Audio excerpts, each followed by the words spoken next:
All right, ladies and gentlemen, welcome to the town of Yucca Valley. It's Tuesday, June 1st, 2021. It is 6:02. We'll call the meeting to order.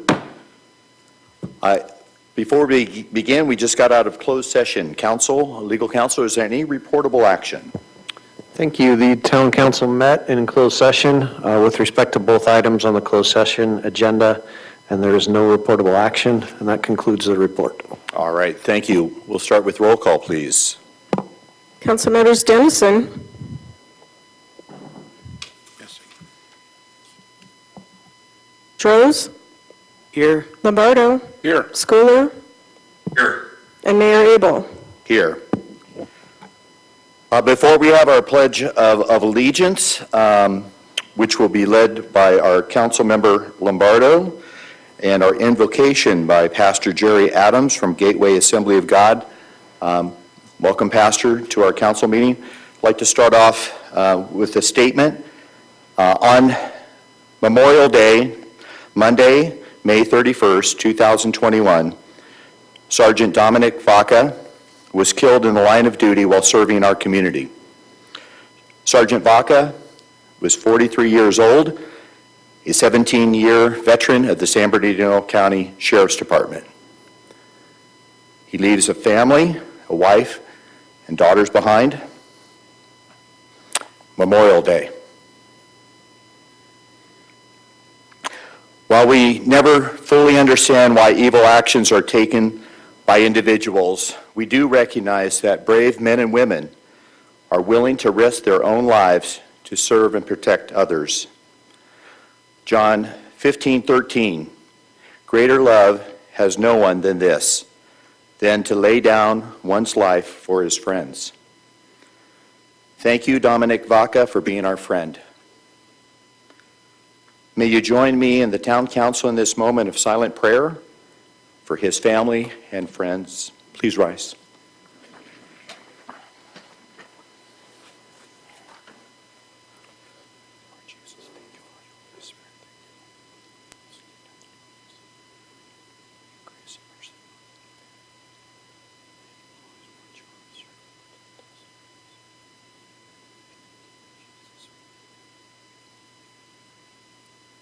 Thank you.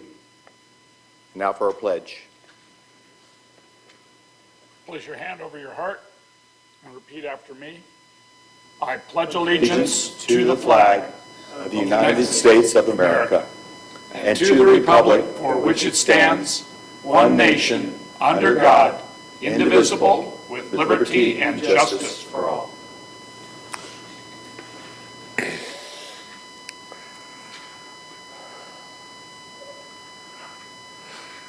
Heavenly Father, we come to you at the beginning of this meeting tonight, and we invite your presence to be with us and your help to be upon us. Lord, we thank you for your blessings in our lives and upon our community.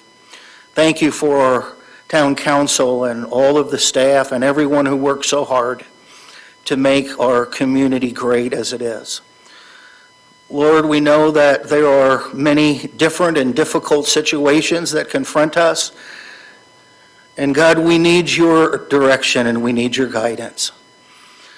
Lord, our council members, we thank you for their service and their dedication. And we ask you to bless them and to give them divine wisdom and understanding.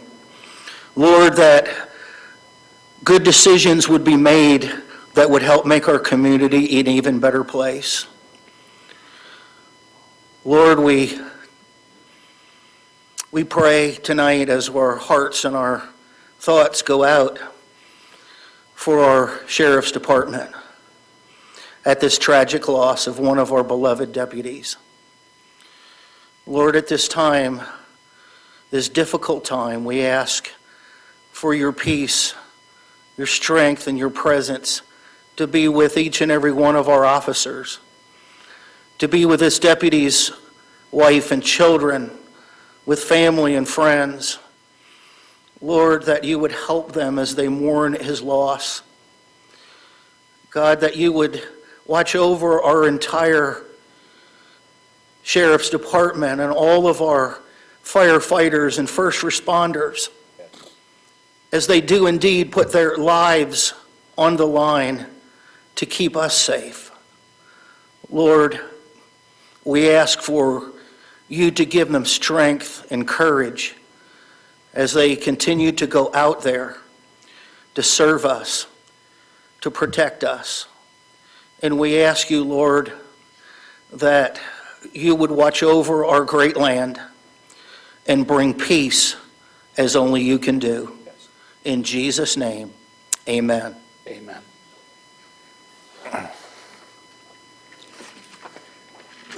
Thank you, Pastor. All right, we have our presentations, California Redistricting Commission update. Thank you, Mayor. This evening, we're joined by Commissioner Ray Kennedy online from the California Redistricting Commission to talk to us about what's going on within the state. Commissioner Kennedy, it's all yours. Thank you, Ms. Copeland.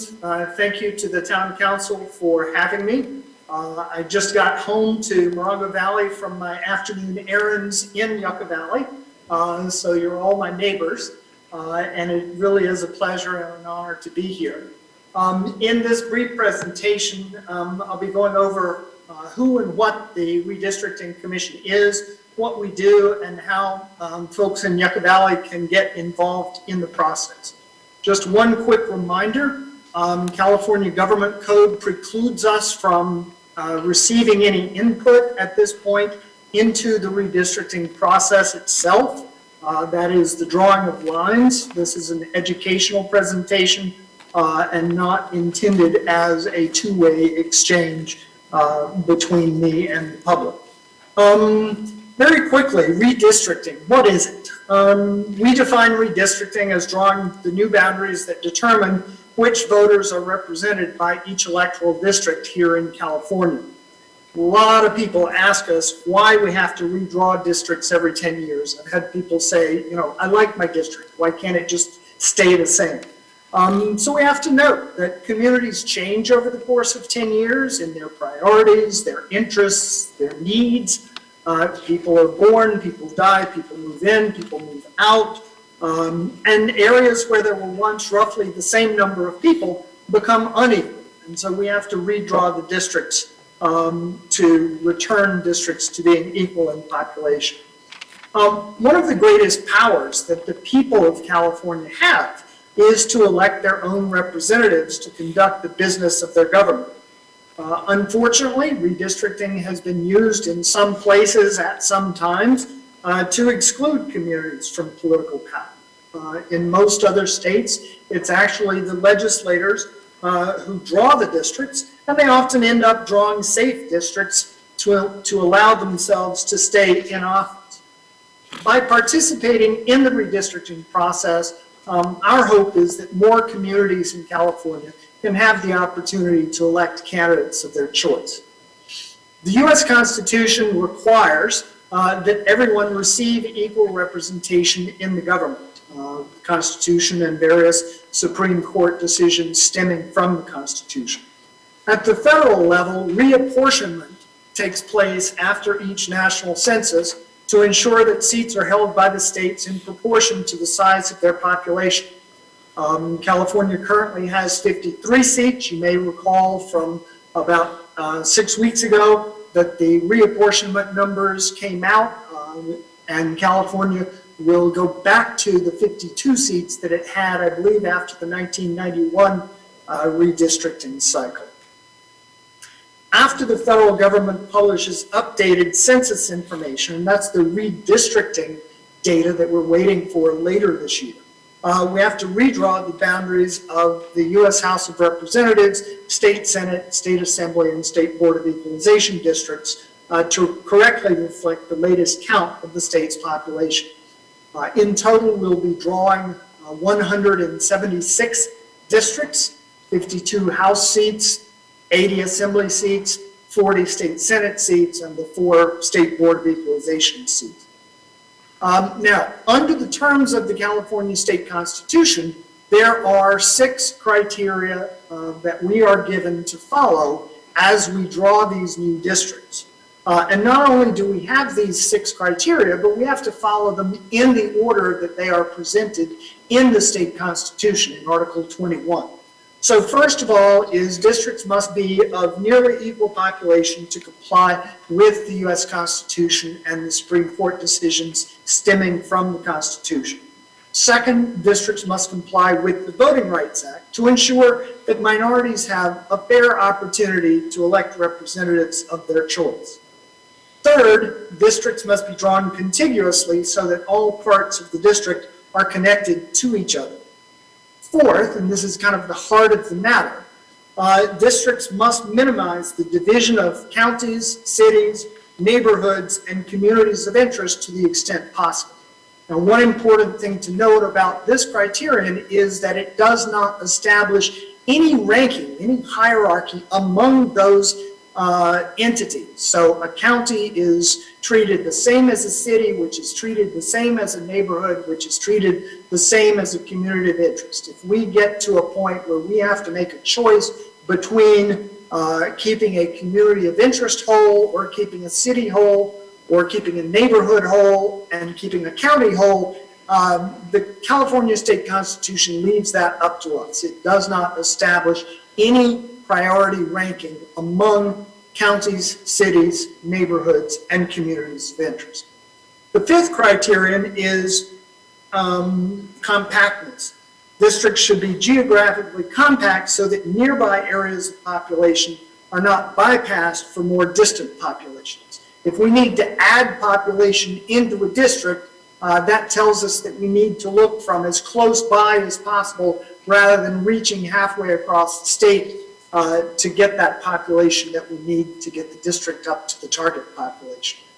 And finally, where practicable, each Senate district should consist of 2 complete and adjacent assembly districts, and each Board of Equalization district should consist of 10 complete and adjacent state Senate districts. That's known as nesting. We will do our best to ensure that all of our districts meet all 6 of the criteria. It may not be possible in some cases, and where it's not possible, as I say, we have to go in the order that the state constitution establishes for the criteria as we draw the new districts. 2 other considerations established in the Constitution: the place of residence of any incumbent or political candidate may not be considered in the creation of a map. That's particularly important in state races because under the state constitution, candidates have to live in the district that they are running to represent. But we are not allowed to take into account in drawing any district where any incumbent or any candidate lives. Likewise, districts may not be drawn for the purpose of favoring or discriminating against any incumbent, any political candidate, or any political party. Now, communities of interest are defined as a concentrated population that shares common social and economic interests that should be included within a single district for purposes of effective and fair representation.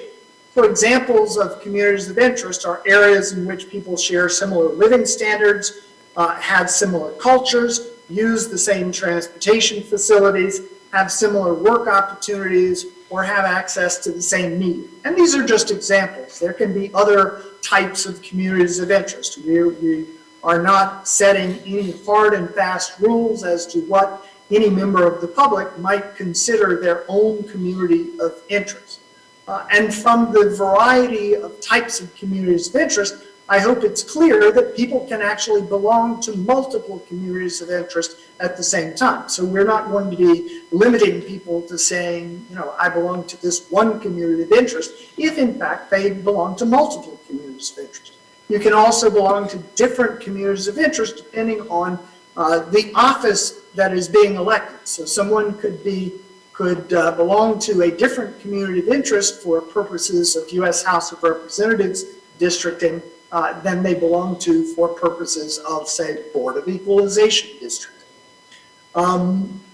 We want people to keep in mind that a community of interest is not the same as a district.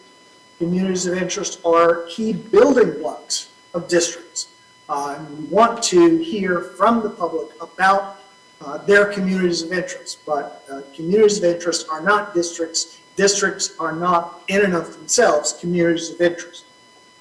Communities of interest can be described by creating maps and telling us about your community or communities of interest. We have a new online communities of interest input tool developed for us by the statewide database at UC Berkeley with funding from the state legislature. That tool is accessible at drawmycacommunity.org. We've already had several hundred submissions made through that portal. We encourage people throughout the state to go online to that Communities of Interest tool and provide us with information. It will ask for a name of your community, the boundaries of your community with a simple map drawing tool as well. What brings the community together, what makes it a community, and what nearby communities might your community want to be in a district with, or alternatively not want to be in a district with. We are also working on producing a paper-based version of that tool, which we hope to have out to public libraries and other locations around the state so that people can use that. If anyone is not comfortable drawing a map, as long as they put in writing what the boundaries of their community of interest are, we'll be happy to find someone to draw the map for us. So please don't let the map drawing part deter you if you would otherwise want to provide us with input on your community of interest. That can be done through oral testimony at our meetings or our upcoming communities of interest input sessions, or in writing through the online tool, or via email to votersfirstact@crc.ca.gov. We'll be happy to take testimony over the phone. Our main number is 916-323-0323. And we're also happy to receive input at our postal address, 721 Capitol Mall, Suite 260, Sacramento, California, 95814. We want people to be aware that there are many redistricting efforts going on in the state this year. We are responsible for U.S. House of Representatives district, the state Senate districts, state assembly districts, and state board of equalization districts. We're not responsible for county board of supervisors, or city council districts, for school board districts, water board districts, community college board districts, or any others. If someone shows up at one of our meetings wanting to talk about their city council districts, we will try to refer them to the correct body. Likewise, if someone shows up at a county board of supervisors redistricting meeting wanting to talk about state assembly districts, we hope that the county board of supervisors districting team will refer them to us. The 2010 California Citizens Redistricting Commission was the first of California's independent citizens redistricting commissions as a result of the Voters First Act, which was passed in 2008, establishing the commission and giving it a mandate to draw districts for state senate, state assembly, and state board of equalization. There was a further proposition, the Voters First Act for Congress in 2010, that added the responsibility of drawing U.S. House of Representatives lines to the commission's mandates. So the 2020 commission is now in office since August of last year, and we hope to leave behind ample documentation that will assist the 2030 commission when it comes into office. California was not the first state to have an independent citizens redistricting commission. Arizona was for the 2000 redistricting cycle. But since California's independent citizens redistricting commission was established in 2010, other states have followed suit. So there are now citizens redistricting commissions in other states such as Colorado, Idaho, Michigan, Montana, and Washington. The application process for the 2020 commission was quite a long one. It started in the spring of 2019. There were over 20,000 applicants. Those were screened for basic eligibility and conflict of interest criteria. Some number of those were invited to submit supplemental applications, which asked for a lot more information. There were over 2,000 of those. The state auditor's office organized the selection process, appointing an applicant review panel to narrow that pool of over 2,000 down initially to 120 to interview. That's 40 Democrats, 40 Republicans, and 40 others. Those 120 were interviewed and narrowed down to 60.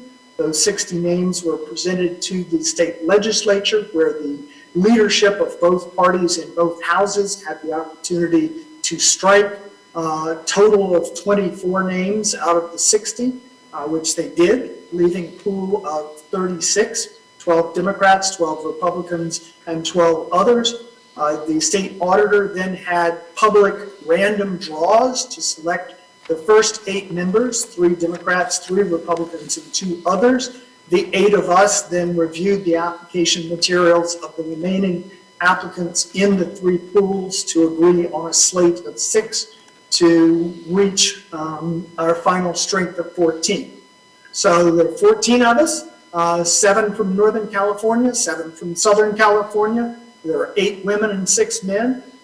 We range in ages from our 30s to our 60s. We have NGO leaders, engineers, pastors, law enforcement officers, political scientists, public servants, and a lawyer among us. Our meetings are currently held online. The link is available on our website, wedrawthelinesca.org. We welcome everyone to join us for those meetings. We have a short meeting coming up tomorrow at 4 p.m., but folks are welcome to join us for any of our meetings. We've made over 100 of these educational presentations so far this year. The presentation is also available in video form on our YouTube channel and our website, if anyone wants to use it for a group that they might want to belong to. After these educational sessions, we're going to shift gears and go into our communities of interest input sessions. The first of those is coming up on the 10th of June. That will be a statewide event. It will be online. Details are on our website. There will be another statewide online event on Saturday, June the 19th. And then we go into events focusing on our outreach zones around the state. So Riverside and San Bernardino counties are Zone I as far as our outreach work goes. I'm the lead for those 2 counties. And the first of our public input sessions on redistricting in Zone I will be on the 24th of June. As I mentioned, people can provide public input to the commission in several ways, including through our Communities of Interest mapping tool at drawmycacommunity.org or visiting our website at wedrawthelinesca.org. Language access is very important to us. We've taken several steps to ensure that as many Californians as possible can participate in the process. We've given this presentation publicly online in both English and Spanish. We also have the script of the presentation available in simplified Chinese, traditional Chinese, Vietnamese, Tagalog, Korean, Armenian, Farsi, Arabic, Russian, Japanese, Punjabi, and Khmer. We are happy to arrange for interpretation if someone has public comment during one of our meetings or wants to provide communities of interest input. We simply ask for 5 days notice. Any written input that we get in any format will be, in any language, will be translated for the commissioners. Finally, COVID-19 has delayed many things, including the census data that we need to draw maps.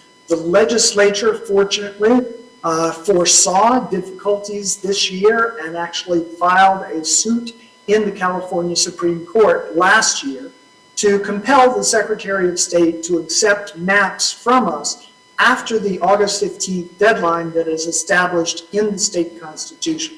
So the Supreme Court ruled that if the state receives the redistricting data by July 31st, then maps, final maps are due from the commission no later than December 15th.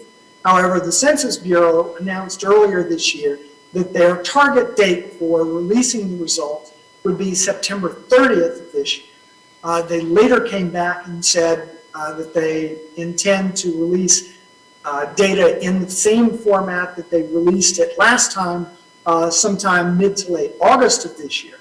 But still, it looks like they will not make the July 31st target date that was set out in the state Supreme Court's decision. So the state Supreme Court decision also says that to the extent that the redistricting data are delayed after July 31st, our December 15th deadline would slide by the same number of days. So for example, if the state receives the redistricting data 2 weeks after July 31st, then our maps would be due to the Secretary of State 2 weeks after December 15th. There's also an interim step.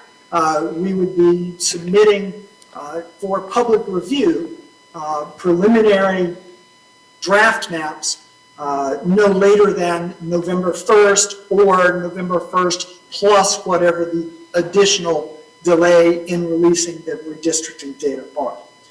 We are aware that there are elections coming up in 2022. We are working with authorities to ensure or to minimize the delay or the impact of the delay of census results on those elections. But in the end, we have to have the time that we need to do our job. Just in closing, I want to reiterate, we have a Communities of Interest input session coming up. The first one on the 10th of June, that's from noon until 8 p.m. online, statewide focus. We have the second one of those on Saturday, the 19th of June, 9 a.m. to 5 p.m. And then our first session focusing on, though not exclusively on, the Inland Empire region, San Bernardino and Riverside counties, coming up on the 24th of June from 11 a.m. to 7 p.m. Again, please follow our work on our website. We also have social media presence, Twitter, Instagram, Facebook, LinkedIn, and YouTube at We Draw the Lines CA. Thank you very much for your time. Happy to take any questions on the presentation. Well, thank you. I understand we're not going to be giving any public input at this time, but there's plenty of opportunities, as you mentioned, by visiting that website and also being able to participate through that website. So thank you again for your presentation, Mr. Kennedy. A lot of very, very interesting information, especially the commissioner selection process. That's quite lengthy and as transparent as can be, and I think that goes a long way with people's trust in the redistricting process. So thank you again for being with us here this evening. Thank you so much. Have a nice evening. Thank you. All right, ladies and gentlemen, thank you. We are going to go on to our next presentation, which is a recognition of our outgoing revenue measure oversight commissioners.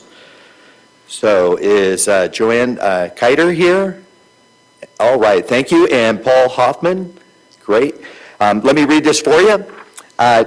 Joanne Kiter and Paul Hoffman have served on the Revenue Measure Oversight Commissions since the commission's inception in April 2017. So I can't believe it was that long ago, and you guys have been so trustworthy and long-suffering sometimes in going to all those meetings, but we really appreciate it. The Revenue Measure Oversight Commission was established in 2017 by the passage of Ordinance 265 as a requirement for Measure Y and Measure Z as approved by the voters.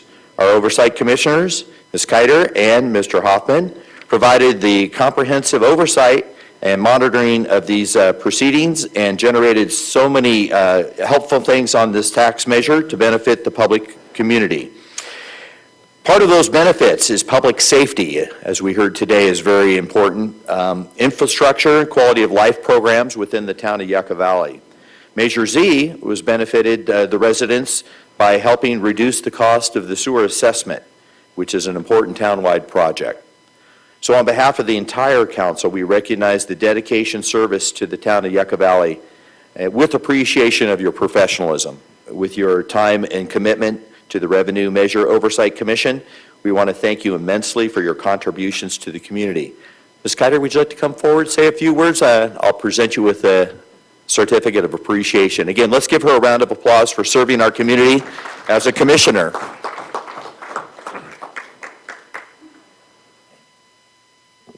I just wanted to thank the town for giving me the opportunity to serve with so many other amazing volunteers, and I really appreciate the recognition. I do want to thank you, and best of luck to everybody. Thank you so much.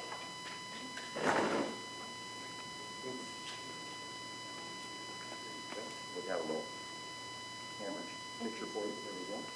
There we go. Don't forget to smile. Even with your mask, you can see it there. There you go.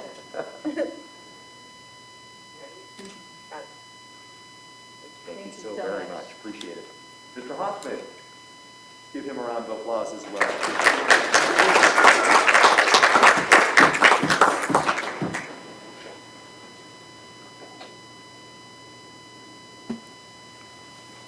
It's good to see that you're sanitizing Paul Hoffman tonight.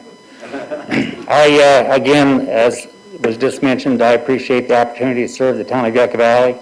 That measure group did some outstanding jobs during the last 4 years, and we tried to protect, and we did protect the tax dollars that are being spent wisely in our town, and I appreciate the opportunity to serve you and the community. Thank you. Thank you, Paul. Thank you, sir. There you go.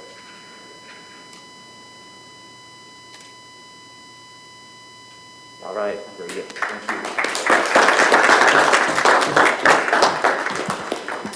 Mayor, as you return to the dais, just want to remind the public, as well as those that may be watching, that we do have applications available on the town's website for the 2 vacancies that we currently have on our Revenue Measure Oversight Commission. We would encourage folks to look at the application process, see if they're interested, and we would encourage their service. Thank you very, very much. We're going to move on to the approval of the agenda tonight. Do I have a motion to approve tonight's agenda? Also move. I will second. Motion and second? Councilmembers Strohs, Yes. Lombardo, Yes. Schooler, Yes. and Mayor Abel. Yes. We'll move on to our consent agenda. All items listed on the consent agenda are routine matters or formal documents covering previous town council instructions. Items are enacted by one motion and a second without separate discussion unless a member of the town council or town staff requests dialogue on a specific item at the beginning of the meeting. Requests for public comments on the consent agenda item should be filed with the town clerk.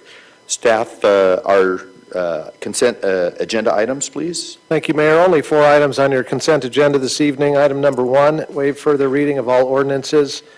Item 4, Town Council regular meeting minutes from May 4th. Item 5, Town Council regular meeting minutes May 18th. And finally, your budget report for the quarter ending March 31, 2021. Thank you. Madam Clerk, do we have anyone asking to speak on these items? No request to speak that I have right now. All right. Is there anyone in the room or online who would like to speak on the consent agenda? Hearing and seeing none, I'll make a motion that we approve tonight's consent agenda items 3 through 6. I'll second. And we have a second. Roll call, please. Councilmembers Strohs, Yes. Lombardo, Yes. Schooler, Yes. and Mayor Abel. Yes. We're going to move on to our public hearing. Item number 7, we'll open up for a public hearing. Public nuisance abatement for the town's expense annual lien hearing.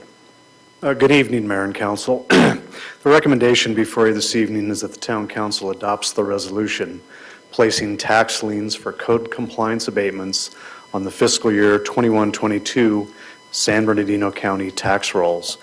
As the council is aware, several times throughout the year, the town performs abatement activities within code compliance. In some cases, there are emergency abatements where immediate action has to be taken. In other types of cases, we provide notice to landowners. We provide them the opportunity to address the issue. We provide the opportunity for hearing before taking action to have materials removed from properties. In some cases, we go directly to court when we have such egregious violations of the code and court action is necessary. Following abatement actions, the town bills the property owner. If the property owner does not pay or reimburse the town for those costs, in order for the town to recover those costs, filing a lien against the property is necessary.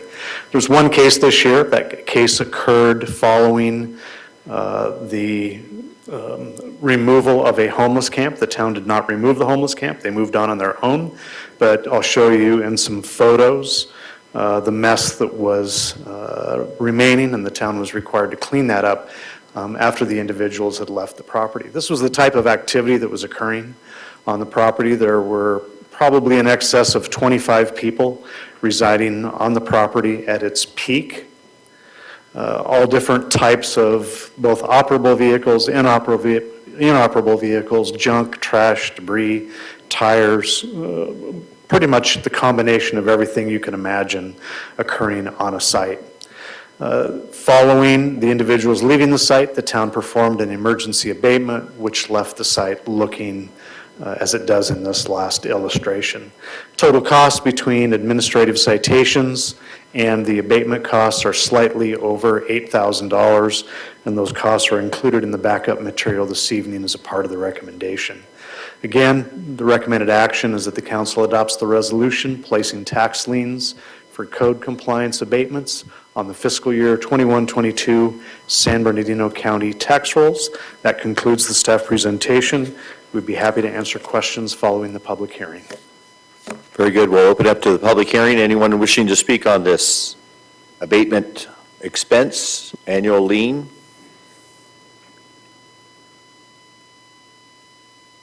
All right. Hearing none, we'll close the public hearing. I had a question. Now, the last time we have, is this annual, so it's every year that we go through this and we've only received one? So this is an annual process. The town tries to implement a program that provides maximum opportunity for property owners to clean up and address the violations that they have on their property. So we're not overly aggressive. We work with individuals. Many times cleaning up these types of issues are very costly. So providing people with time is very important for making these programs successful. Very good. And there's no recovery of any kind of interest or anything like that if it takes us 10, 20 years to receive this once a property sells? Our goal is to receive a portion or all of those costs incurred. Okay, very good. All right. So looking for a motion, unless there's any other questions on please adopting this resolution. I'll move that the town council adopts the resolution placing tax liens for code compliance abatements on the fiscal year 2021-2022 San Bernardino County tax rolls. I will second. Roll call? Council members Droz, Yes. Lombardo, Yes. Schooler, Yes. and Mayor Abel. Yes. All right, thank you. Now we get to move on to our department reports, and one that we really enjoy, which is the 2020-21 Youth Commission Term Report. Yes, Mayor and Council, what I'd like to do is provide a brief report. Then I will invite the Youth Commission to come forward and make the presentation, and then perhaps we could take a moment to present the certificates with the mayor and maybe get a photo if that's available to us. So this is the 2021 Youth Commission Term Report. The recommendation is to receive and file the end-of-term report regarding the activities of the Youth Commission for 2021. As you know, the Parks, Recreation, and Cultural Commission is appointed by the Town Council to oversee the activities of the Youth Commission. The Youth Commission presented their term report to the PRCC at its meeting of May 11th. The items presented in this report are to inform the Council of the activities of the Youth Commission and to create an opportunity for council questions and discussion. The Town of Yucca Valley Youth Commission members serve during the 2021 school year. The Youth Commission meets monthly on the first Monday with workshops scheduled as needed. The Youth Commission has been proactive during their term, even with the challenges of COVID-19. The program went virtual with meetings held remotely for the initial few months. More recently, the group has been able to meet in person and conducted socially distanced meetings and workshops. They established their work plan for the term and were very successful in executing it.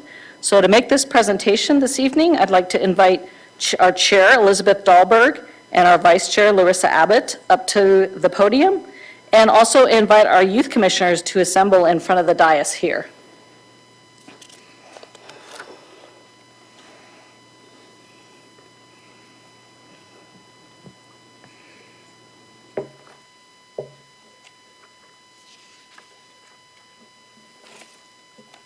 And can we put up their report?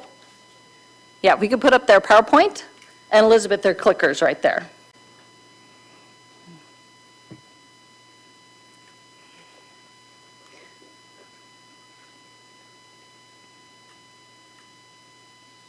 Good evening, everybody. I'm Vice Chair Larissa Abbott, and I will be doing the first half of this presentation. Though this year we have had a lot of setbacks for a lot of things, we were able to do a lot of community service for the town, and it's been a fun time. One of our first things that we have done would be the Easter extravaganza, and we gave out so many bags, 257 to be exact, and through this time we brought a lot of light to a lot of things. And then after we did that, we were able to help out at the Grub Stakes parade, not parade, I'm sorry, 5K run, 10K run, and that also was very, very fun. One of the best things that we've done would be the community the teen outreach, where we were able to get a lot of input, invite a lot of other people to see what we would like to do for the town, and here are a few examples of some. Thank you.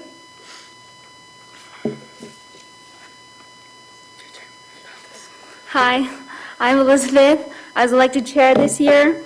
I'll be presenting the rest of it. This year we participated with the YV Rocks. It was an encouragement campaign based on the Kindness Rocks project. We painted Kindness Rocks, and placed them around the town, parks and facilities for other people to find. Here's some pictures of us painting them. It was actually kind of fun. First interaction with people in a long time.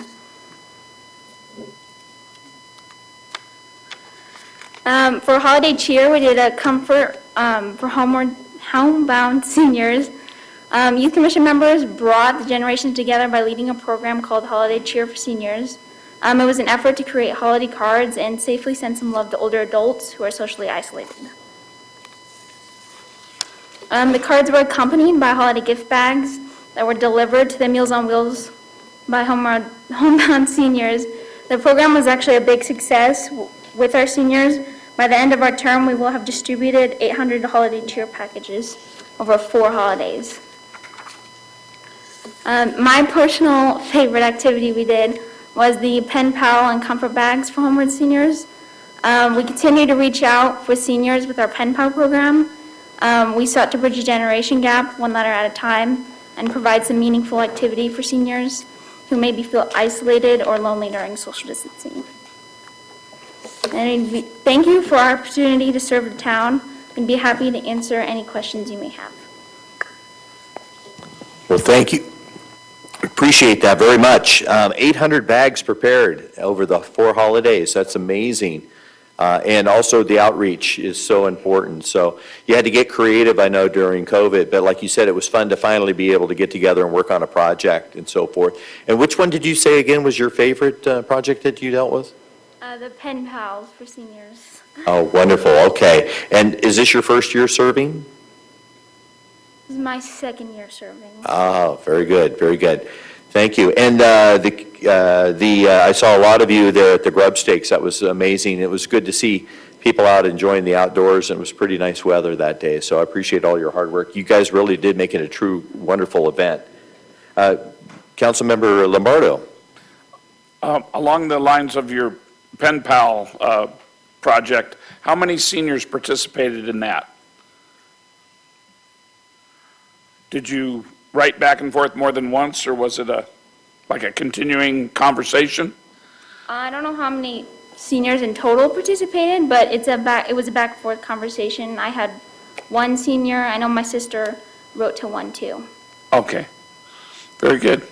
I'm sure that was great comfort to them. It's, especially the older generation was real into the formality of writing a letter as opposed to texting. And it really does help bridge the gap when you go out of your comfort zone and actually write a letter. That was very thoughtful. I'm Yeah, sure it it's was really well great that you guys reached out to so many seniors this year, because as you know, with COVID, they were the high-risk, community. So if there's anyone that really needed to stay indoors or really sort of have that social distancing, it was that senior population. So I imagine the joy on their face when you guys prepared a gift bag, a holiday bag, and also them missing perhaps their grandchildren or something, to see some youth that are out there doing something like that probably really gave them a lot of encouragement and hope. So, Councilmember Rhodes? Yeah, I just think it's really great. You got involved. I'm so glad you're starting to be able to get out in person again. That's wonderful. But I just want to commend all of you for lifting the spirits of the community, and hopefully you continue on doing things like this. Great job. Do we have any seniors in our group tonight that will be graduating?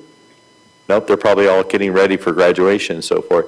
And then how many first-year commissioners? This is your first year? Good. We're hoping that you enjoyed it, and we can get back to some type of normal activities in this next year, so we hope that you reapply. Okay, the rest of you, 2 years? 3 years? 4? Wow. 5 or more? All right. Keep at it. Wonderful. How many are going to reapply? Yeah, do we have any reapplying? All right, good. Someone take a picture of that so we make sure that they made that commitment. You raised your hand, okay. Well, ladies and gentlemen, our youth of Yucca Valley serving our community, let's give them a round of applause. We'd like to present you with some certificates, and we can take a picture up front, so I'll let Sue herd us together in the way she would like, so. And do you want, Sue, can we have them come around behind, over here, right in front of here? So after you give them their certificate, have them come in there. It's a little bit more, larger area. Sure. And then we can get them on camera. So if you guys heard that, I'll give you a certificate. If you can then come through the center there, that would be. Come right over here, right in front of my dais right here. And I'll run through them, and if you want to hold your applause till we get through them all, then that would be super. Thank you. Okay. Commissioner Elizabeth Dahlberg. Go through the. Sure. Go ahead, inside. So gotta wear a mask. Commissioner Larissa Abbott. There. Commissioner Hannah Cusack. Commissioner Peyton Chandler. Yay, Peyton. Go ahead, stand up there. Commissioner Savannah Canto. Our Easter Bunny. Commissioner Kimberly Balch. Another returning commissioner. Commissioner Guinevere Dahlberg. Yeah. Commissioner Christopher Davis.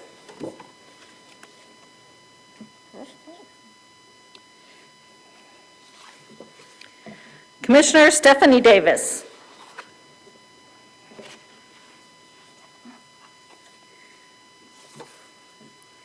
Commissioner Ariella Guthrie.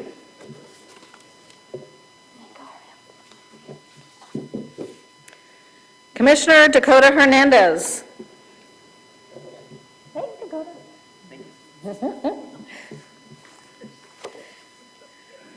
Commissioner Miriam Hussein.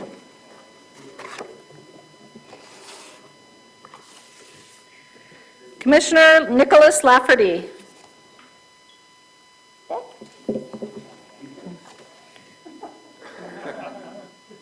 Commissioner Autumn Radcliffe. Autumn, thank you.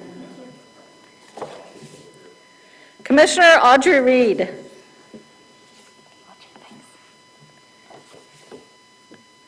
Commissioner Annalisa Terreri.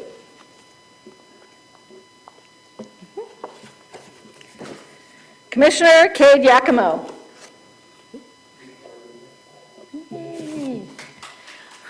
Get a picture.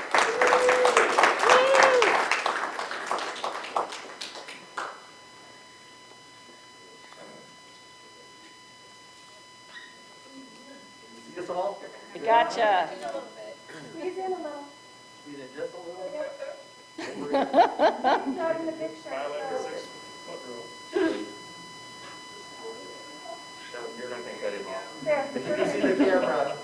Perfect. All right. Sue, I think you need to be up there. No. Thank you.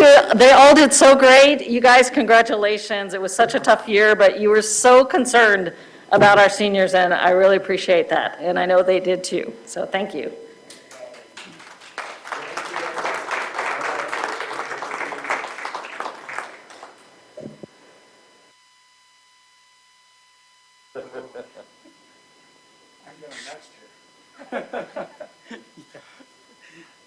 And lastly, just a little shout out to our staff, Jessica Kuna and Candy Drake, for running that program. Thank you. If any of the youth commissioners want to stay, I promise the second half will be as exciting as the first half. Rumor has it they have some kind of party they get to go to. Yes. Pastor, that goes for you too. I know you got long hours, so. All right. The motion is to receive and file, sir. So we received and filed, and thank you so much, youth commissioners, and thank you, Sue. You know the whole department, and you had some challenges this year, and you got to be creative, and you got to keep them engaged, and you got to make it meaningful, because I know teenagers, they will not show up again if it's not meaningful, if you're just wasting their time, and I tell you what, year after year after year, you get people reapplying, and so that's kudos to you and your entire department.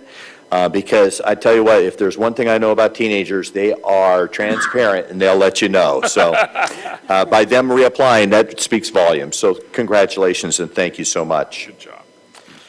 All right. Well, it's nice to have a happy note in our meeting. We're going to move on to another good news information. That's Proposition 68 Department Report. Good evening, Mayor and Council. The recommended action before you this evening is that, number one, the council adopts the resolution approving addendum number 2 to the previously adopted initial study, mitigated negative declaration, and mitigation monitoring and reporting program for the BREM Youth Sports Project, and 2, approves and selects the Boys and Girls Club site as the project location, consistent with the Town Council's approval of Concept 6 at the Town Council meeting of March 31st, 2020, and approving the addition of an aquatics and recreation center within the project. At your meeting in November, or November 6th of 2018, the Town Council adopted a resolution approving the filing of the project application for the statewide park program. That was the council's first step of many that has led to the point that the council is at this evening and reviewing this environmental document. Following that November 6th meeting, the town council has acted on this item at 14 separate town council meetings, including this evening's meeting. These meetings have included appointment of a citizens advisory committee, release of requests for proposals, awards and amendments to contracts, review and consideration of design alternatives, and many other related actions. As part of the council's overall process, the council provided direction when you received and filed the Prop 68 Aquatics and Recreation Center Project Review and Market Study, and you provided guidance and direction to staff at that time. That included affirming the guiding principles based upon the Prop 68 Project Citizens Advisory Committee Group's recommendation. You identified the Brim Park locations, Brim 1, the south side, Brim 2, the north side, as the preferred sites for environmental review. You identified amenity priorities as indoor hybrid swim facility, impact of indoor and outdoor gym components, emphasis of accommodation of staff consolidation. As you recall, the discussion of community services staff moving to this facility when it's complete. The construction of a splash pad, possible future construction of competitive swimming, and town council consensus to include a master plan approach for the entire recreation site, including Brim 1 and Brim 2, and the Tri-Valley Little League space. There was general consensus of Plan B as presented, and that again was the Boys and Girls Club site, with potential siting at Brim 1 while retaining the existing Boys and Girls Club facility. You also discussed establishment of cost recovery targets and/or subsidy limits with a 50% cost recovery goal. And then finally, you directed staff to incorporate the provided guidance in the development of the staff recommendation for the project. All of these efforts came together at your meeting of March 31st of 2020, when the council approved the design preference for Prop 68, Aquatics and Recreation Center project, and directed staff to move forward with the creation of an application for Phase 1B and Phase 2 of the project submission to the state under the statewide park program, Desert Community Program. This was the rendering that the council received in those reports last year for the Boys and Girls Club site. I just want to highlight a couple items. The existing Boys and Girls Club building being located here, potential gymnasium here with a future phase of a second gymnasium at this location. Corridor entryway in the yellow, offices and community meeting space located here. Indoor aquatics facility located here with outdoor future phase aquatics, and then finally the splash pad, parking to both the south of that portion of the site as well as on the east side of the site. Again, this was concept 6 as the council had seen at that time, and this is the concept upon which the council provided direction to staff to proceed with the environmental documentation that's before you this evening. As part of that effort, the town contracted with Placeworks for preparation of addendum number 2 to the previously adopted initial study and mitigated negative declaration and the mitigation monitoring and reporting program for the Brim Youth Sports Park project. We also contracted with NV5 for various plans that helped identify the possible ultimate construction of facilities on the 2 alternative sites prioritized by the town council, and then those plans were used by Placeworks for completing the environmental review of the project.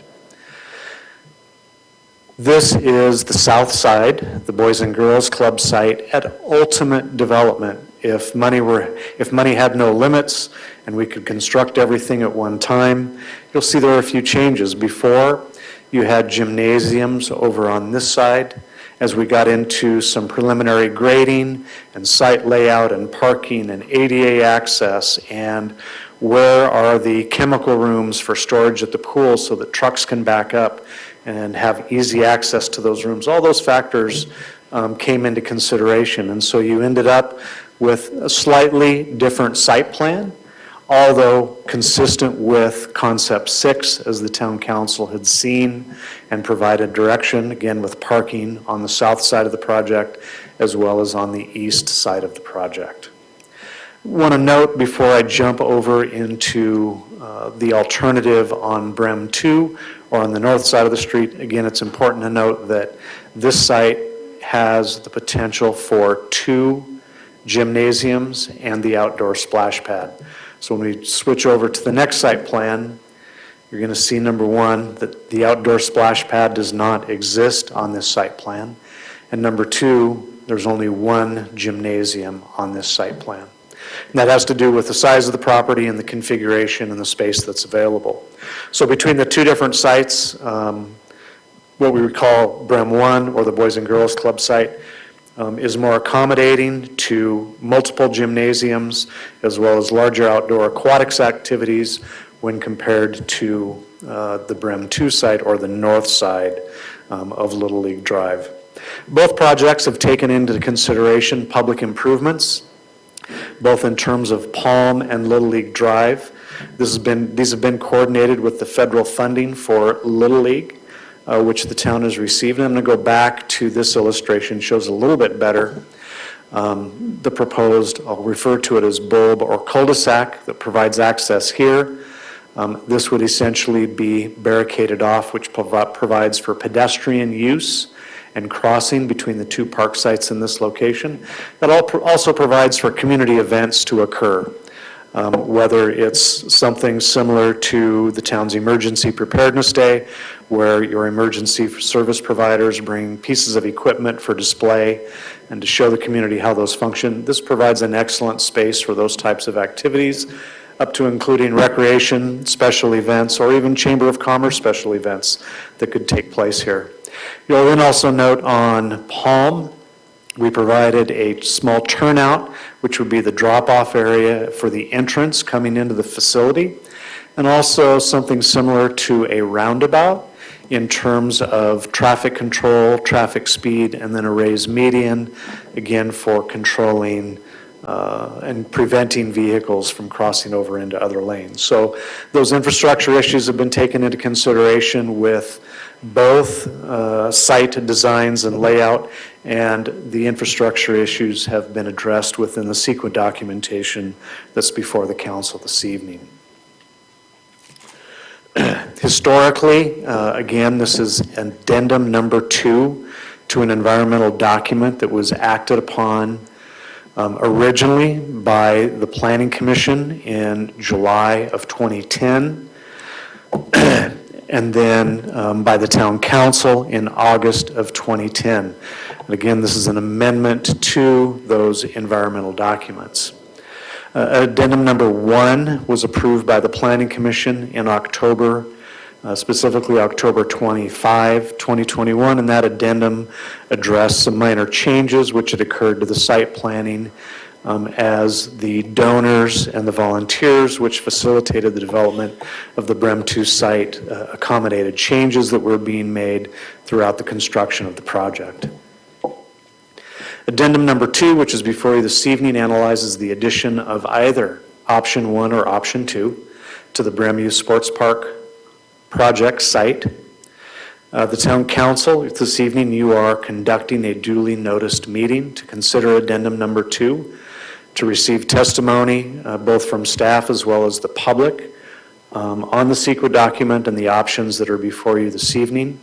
Addendum number 2 with the original mitigated negative declaration and addendum number 1 contains a complete and accurate reporting of environmental impacts associated with the project and the addition of an aquatics and recreation center at the project site. And addendum number 2 has been completed in full compliance with CEQA and the state CEQA guidelines. Approximately 19 million of the specified Prop 68 grant funds remain for design and construction.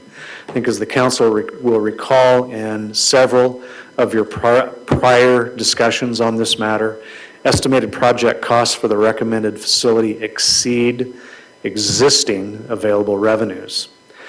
Financial alternatives will accompany final specific design concepts when those come back to the council, and may include a variety of different financing or financial tools, from grant funding, competitive grant funding, CDBG funding, Measure Y, American Recovery Act funding, reserve funding, and multi-generational debt financing. Again, several of those, if not all of those, have been mentioned briefly during prior council conversations.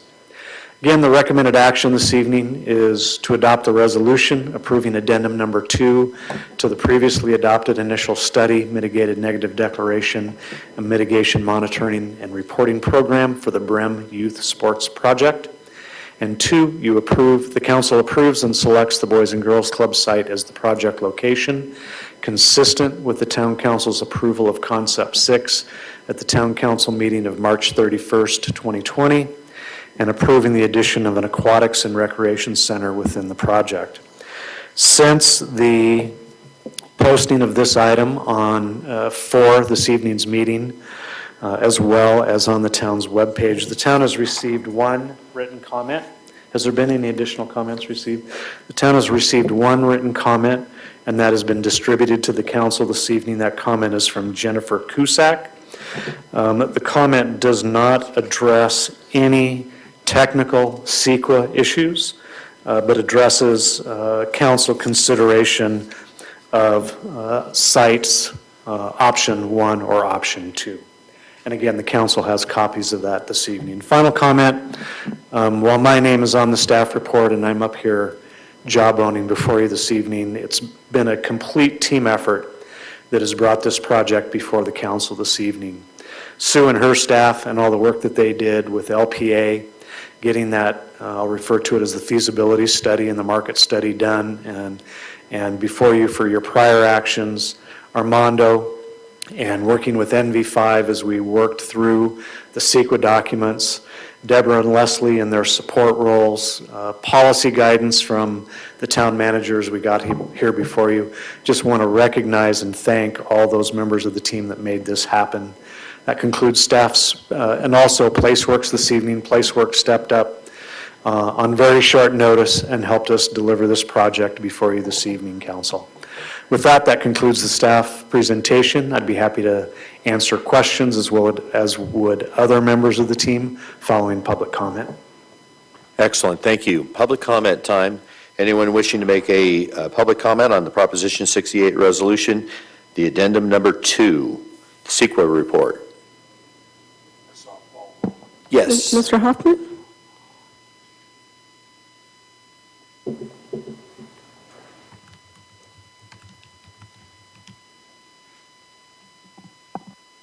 Thank you for this opportunity. Jennifer Cusack and I have talked considerably regarding this matter in the last few hours. And the only thing that we see happening as a result of adopting that your proposal is you're going to lose, when I say you, the kids are going to lose one field, primarily used for rookies, which is our fastest growing league in the program today. And they're going to lose 2 fields behind the Boys and Girls Club, which the girls play softball on. And I'm sure there may be alternatives for moving the programs across the street. But the Little League Baseball has also changed the dimensions of the softball fields to accommodate senior girls and minor girls and major league girls, different age groups. And it's, you come down to the field and we can show you what we're talking about. We have 3 pitching mounds at each one of the pitching sites, and the Little League Baseball and softball have moved the fences back from 200 feet to almost 225 to 250 to 300 feet, which will make Olympic field obsolete. So technically we could lose it for the girls, but we might be able to use it for rookies and what have you. So I just hope that we can all get together and work out an agreement so that the kids in our community who have been fighting for a baseball and softball field since I became league president in 1982, that we give them an opportunity to enjoy the same things that the rest of the community enjoys as it relates to sport activities. And thank you for your time. Thank you. Any other public comments? No one online? All right. My understanding is adopting or accepting this addendum 2 will still give us the options of location of option 1 and 2. Is that correct? So the council's action this evening approves the addendum, which approves CEQA clearance for both sites. The recommended action is also that you are selecting the preferred site of the Boys and Girls Club location. If for some reason, as we go through the initial design and evaluation steps at the Boys and Girls Club site, if for some reason there's a need for modification or change, we would return to the council for debate at that time. But the recommended action this evening provides CEQA environmental clearance for both sites, and the recommended action is to proceed with a preferred alternative of the Boys and Girls Club site. All right, very good. Mayor Pro If I Tem, may. Yeah, go right ahead. If I may, there, at the staff level, we have had discussions on when the existing soccer field, for example, is lost at the Boys and Girls Club site. How is that going to be replaced? Is Brim 2 a good location for that alternative? Yes, it is. Can those factors that were discussed this evening, both in the public comment, written testimony as well as the verbal testimony this evening, can those be easily addressed and discussed with the user groups? Absolutely, in staff's opinion. So the location over across the way has parking, and it has an undeveloped soccer field at this time. So originally that was designed as a football field. The lights are in, rough irrigation is in the perimeter of that area. So in terms of potential development of a multi-use field at some point in the future, it absolutely makes sense. Okay, and that's sort of what that Boys and Girls Club field is right now, is sort of a multi-use field. Yes, it has all different types of use throughout the year. That is correct. Okay. Mayor Pro Tem, did you have any questions for staff?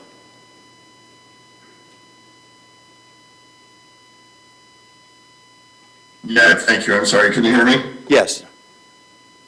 No questions. I just a comment on that. I think the point that the field on the north side, that undeveloped, we call it a soccer field, but I think it has a lot of potential for multi-use. In fact, more potential than the existing multi-use field just to the south of the Boys and Girls Club. It's not close to a street. It's got a lot more space, and I think properly configured, we could design a real good multi-use sports field over there. And like Shane said, with the infrastructure already in there, the lights and the irrigation, I think we've got good opportunities for that. So I'm not that concerned. I think the town has been very supportive of Little League and NBYSA and all of the sports programs, and I feel confident that we can continue to accommodate their programs. All right, very good. You being in, having a park and recreation background, I wanted to get your input. Thank you. Councilmember Lombardo. I had my questions answered in your earlier comments. I was concerned about what was brought before us about the loss of a field and how can we make up for it, but it sounds like we've already talked about this to some extent, and there is available areas that will mitigate that problem. So I think I'd like to make unless there's further discussion. No, my questions were answered also. Okay, I will move that we adopt the resolution. Let's see here. Addendum number 2 for the Prop 68. Adopt the resolution approving the amendment number 2 to previously adopted initial study mitigated negative declaration and mitigation monitoring and reporting program of the Brim Youth Sports Park project, and that we approve and select the Boys and Girls Club site as the project location consistent with the town council's approval of concept 6 at the town council meeting of March 31st, 2020. And approving to additional aquatic All right, recreation. we have a motion and Mayor Pro Tem second. Any other discussion? Roll call. Councilmembers Droz, Yes. Lombardo, Yes. Schooler, Yes? and Mayor Abel. Yes. All right, thank you. Appreciate that. We're going to go on to our next staff report, number 10. San Bernardino County Rent Relief Partnership. Yes, good evening, Mayor and council members. The item before you this evening is information regarding the county's Rent Relief Partnership Program to assist residents with rental and utility relief who were impacted by the COVID-19 pandemic. The county received a little over $46.8 million from the Federal Consolidated Appropriations Act of 2021, and has teamed up with Inland SoCal 211, or referred to ISC 211, to administer the program or the partnership. The funds will provide up to 12 months of rental arrears and/or prospective rent payments, as well as utility arrears and prospective assistance for utilities. The county is targeting its efforts to the most vulnerable individuals and households that have experienced the greatest impact due to COVID-19.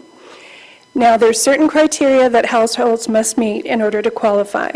First, a household must reside within the county of San Bernardino.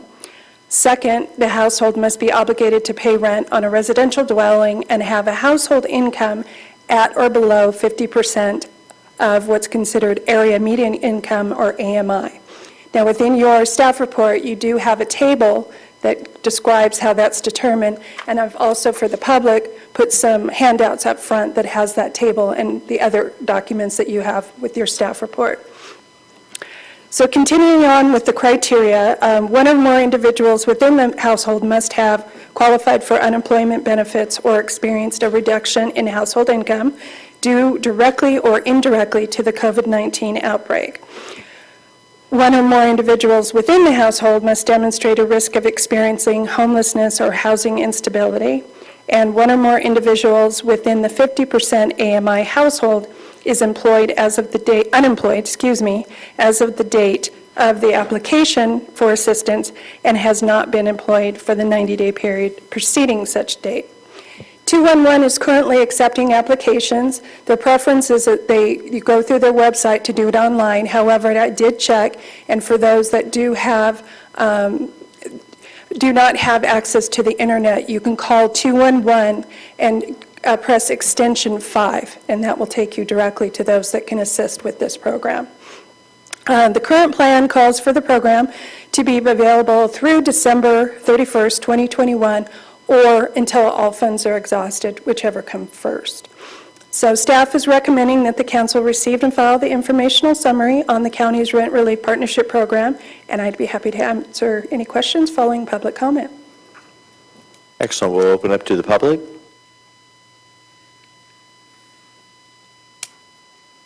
All right, we'll bring you back to council.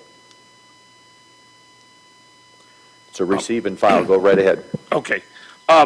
This is a program where the renter has to apply, is that correct? And the landlord. And the landlord, they do it together? Mm-hmm. Okay, and it doesn't matter which one initiates? I don't remember that part of it, but I can get that information to you. But if I can just add one other thing. Since we published the agenda, I have received information from a contact for the county for the program. I've requested flyers from her, as well as they will come out to agencies and do what they call a pop-up event to educate the community. So Great. That's something that I'm looking into. Maybe we can advertise that and let it be known among our Absolutely. constituents. That would be a good idea. My understanding is people can call 211, 211, and let them know the situation they're in, because it's not just housing, it's a lot of other things that 211 will get them connected with. But Correct. if they're interested in the rent relief partnership, just dial 211. Extension Tell them about 5. that. And that's important. That's specific to this program. Okay, and ask for extension 5. All right. I'm sorry, I missed that last part. Anyone who's interested in the details, whether you're a landlord or a renter that's having rent issues, they can dial 211, ask for extension 5. Extension 5, okay, Right. got it. So I know that this is getting to be a big problem. I'm glad the county has done this partnership and helping out people with their rent. Keeping them in the homes is what's important. Absolutely. Yeah. All right, if there are no other questions, we'll receive and file and move on to item number 11. We good? All right. Seeing so, we'll go on to item Town's 30th anniversary update. Good evening, Mayor and Council. This is going to be very brief, but just as you're aware, after incorporation of November 27th, 1991, 2021 commemorates the 30th anniversary of the town's incorporation. So throughout our history, celebrations have ranged from something real minor as just cake receptions at a council meeting to full community extravaganzas. We'd had hot air balloons, caricatures, we've had magicians, we have all sorts of things happening around here. With a little bit of the challenges that we're having, trying to follow the CDC and state public health guidelines, staff has been planning to incorporate the 30th anniversary component to some of the community favorite events, such as the upcoming 4th of July fireworks, the Yucca Valley Film Festival, and possibly even the 30th anniversary theme to this year's State of the Town address later in the year. We've updated our logo, so we have a special logo that will be used throughout the year during our course of business and any promotional items that we might decide to order. So, ta-da! Oh, nice. So this will be distributed among staff. We can use it as part of our email signature, on publications, things that we might send out to the public.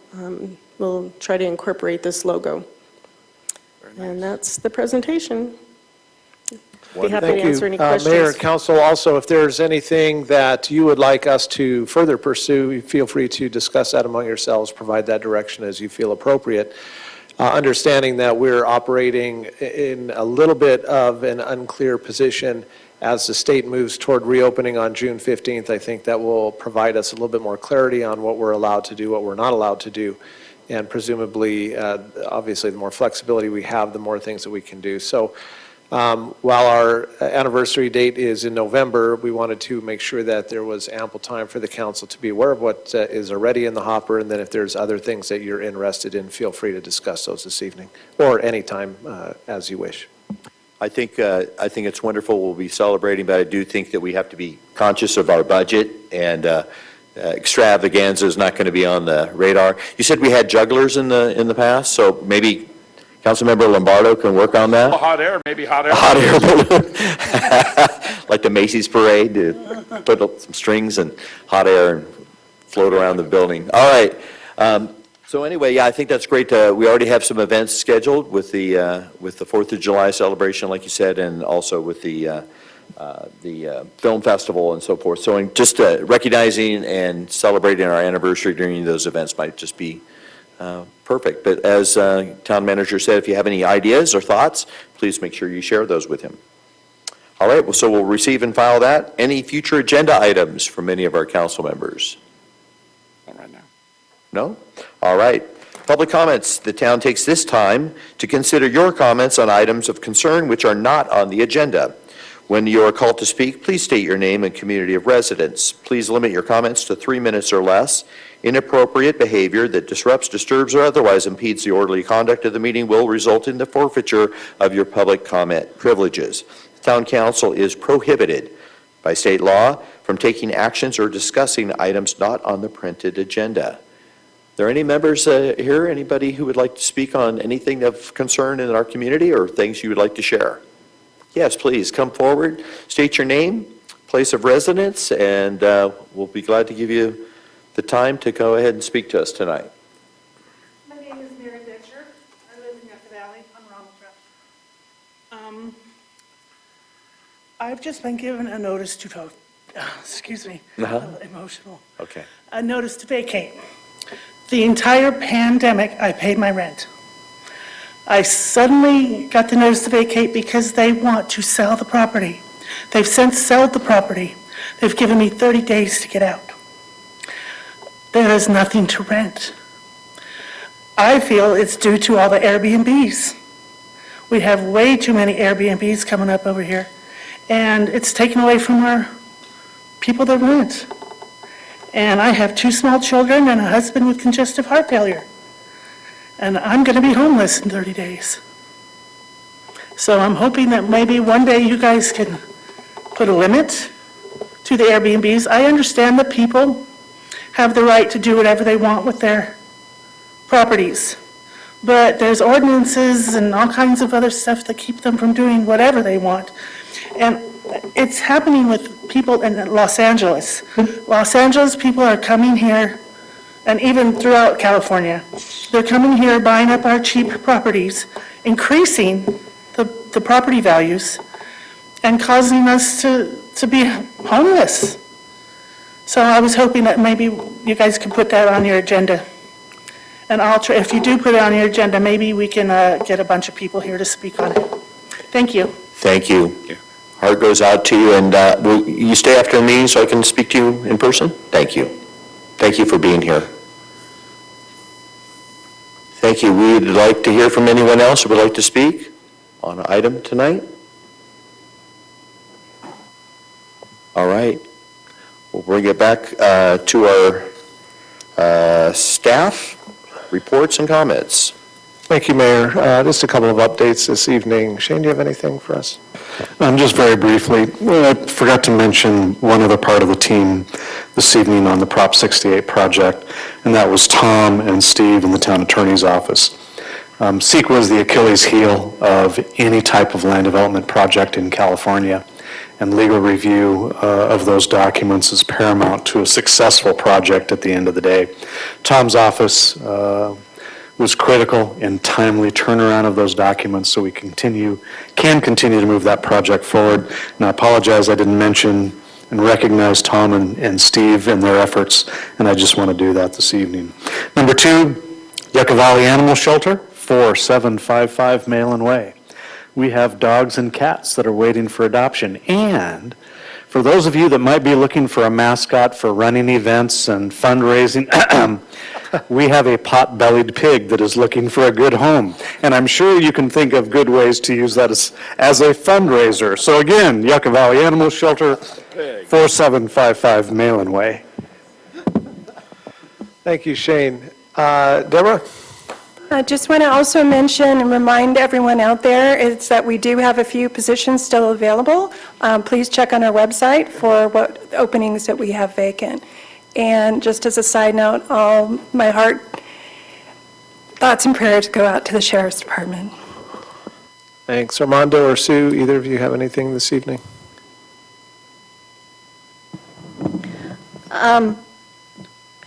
We had kind of a fun day today. We reopened to several of our enrichment classes, so we haven't seen any customers here for a long, long time, and it was super cool to have an exercise class in here this morning. It was really, really great. So the community center, we're open now Tuesdays and Thursdays from 9 to 2, and we were so happy to see our customers again, and they were likewise happy to see us. So we've started a phased reopening of our enrichment classes. We'll be continuing. We're anxious to, of course, hit the 15th. We have a little sneak peek of what might be in store for us, but of course, we want to see what transpires then. But we will be, over the course of the next few weeks, adding enrichment classes and, of course, preparing for our concerts and 4th of July. Our swim program is moving forward. We have swim testing for the next 2 weekends. Our registration for swim lessons opens on June 7th at noon. So I'd encourage everyone to go to the website and view the complete aquatics brochure and all of our offerings there. We'd like to thank the mayor and the town manager for participating and bringing their families to our Grub Stakes run, and congratulate the mayor for his fundraising efforts. And that was really, really great. But we're looking forward to June 15th and the state reopening date, and looking forward to expanding and reopening the rest of our programs. So, thank you. Thanks, Sue. Mayor and Council, just a couple of additional comments from the town manager's office. Very grateful for all of the work that staff did as a team effort in moving the Prop 68 environmental action before you this evening. It was better part of almost a year. And so we're thankful that we're through that process, and we're super excited about moving to the next process, which is going to be your project manager and your design team coming on board shortly. So we're truly looking forward to getting that phase of the project underway. Sue and her team did a great job with the Grub Stakes run, and we had our resident rabbit sitting there in the mayor's chair. I think just scorched the course record by far, I'm sure. So, but all of this, again, as Deborah indicated, it's a little bit bittersweet, and in some ways it's difficult. We look at the items we have on the agenda, and they're very important for this community long-term, but in the perspective of somebody losing their life in the line of duty, it's very, very difficult. And so Pastor Adams, we're grateful for your words of encouragement this evening. We do appreciate that. And as you would imagine, Captain Niles, Lieutenant Walker are not here this evening. They continue to be involved in the ongoing investigation and the activities associated with yesterday's tragic event. But Captain Niles did want to express his gratitude to the council and even more importantly to the community as a whole who has banded together and has shown an outpouring of love that is palpable for the entire Sheriff's Department office. So he just wanted to say thank you to the council, thank you to the community for that outpouring. That's it, Mayor. Thank you. Thank you. I understand they might have a funding mechanism for the Thank you. memorial. I Yeah. apologize for missing that. Jessica's going to bring this up. We have one of the campaign goals for Dominic Vaca and has the information there. We'll have this on our website. We'll be able to allow folks to be able to get this information, visit it, and we would encourage folks to be able to participate. Provide, as you know, our Deputy Vaca had a family. That family remains. They're going to have needs, and so we encourage people to be actively engaged in this, for sure. Thank you, Mayor. You're welcome. Thank you. Move on to Mayor and Council Member reports and comments. Council Member Drodes. Yes, we do have a lot of exciting things going on. I think it's really neat to see things opening up again, and Prop 68 is really, really exciting. But like everyone is saying, it's kind of at a somber time.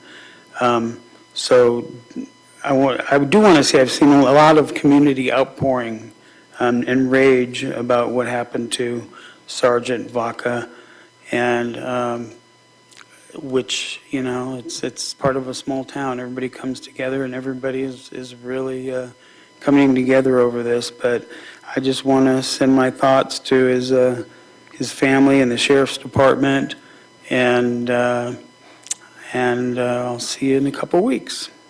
Thank you. Councilmember Lombardo. I also want to reiterate the outpouring of love and support for the Sheriff's Department. Security and public safety has always been a primary concern of every member of the council and staff of the town of Yucca Valley, and our hearts go out to the Sheriff's Department and to Sergeant Dominic Vaca's family. It's hard for a small community to take the senseless violence like this. It makes no sense to us. But we are proud that we have people that are willing to stand in harm's way to protect our community.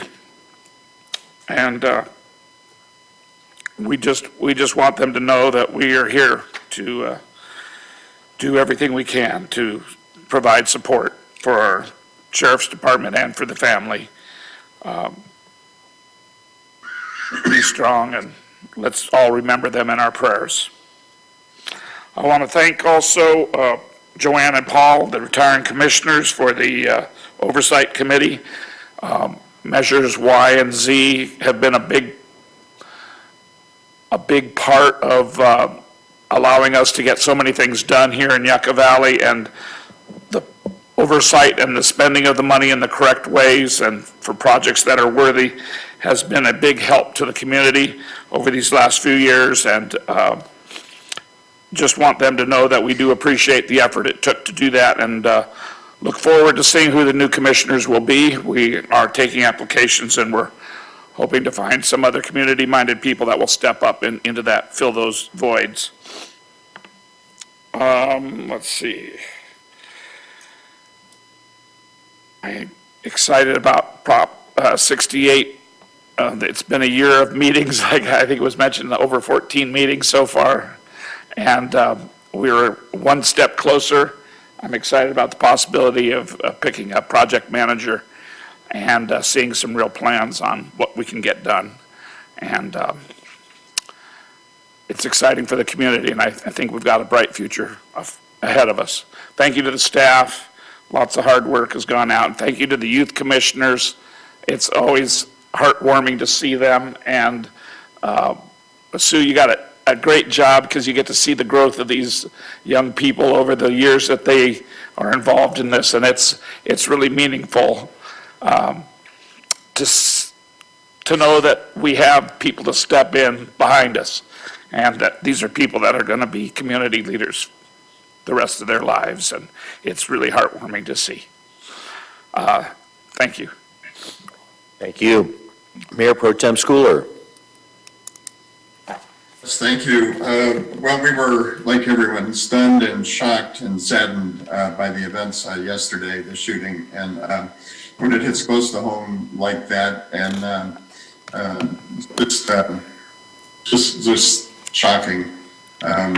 We consider the Sheriff's Department part of our town family, and we owe such a debt of gratitude for keeping our community safe. We pride ourselves on having a safe community, and grateful that our community respects law enforcement the way they do, unlike other areas of this country at this time. And again, our prayers and thoughts go out to the family and also to the Sheriff's Department. Thank you to town staff on Prop 68, moving that along. It's a lot of work and a lot of moving parts to make that happen. So big thank you to staff and PlaceWorks and LPA and the legal staff for getting us closer to that reality on that project. Thank you to the youth commissioners, the outgoing youth commissioners. I have seen some of those rocks that they paint around town, and I'm grateful for their outreach to the seniors. I think that's a great nexus, connection within the community to reach across generations like that and serve a need.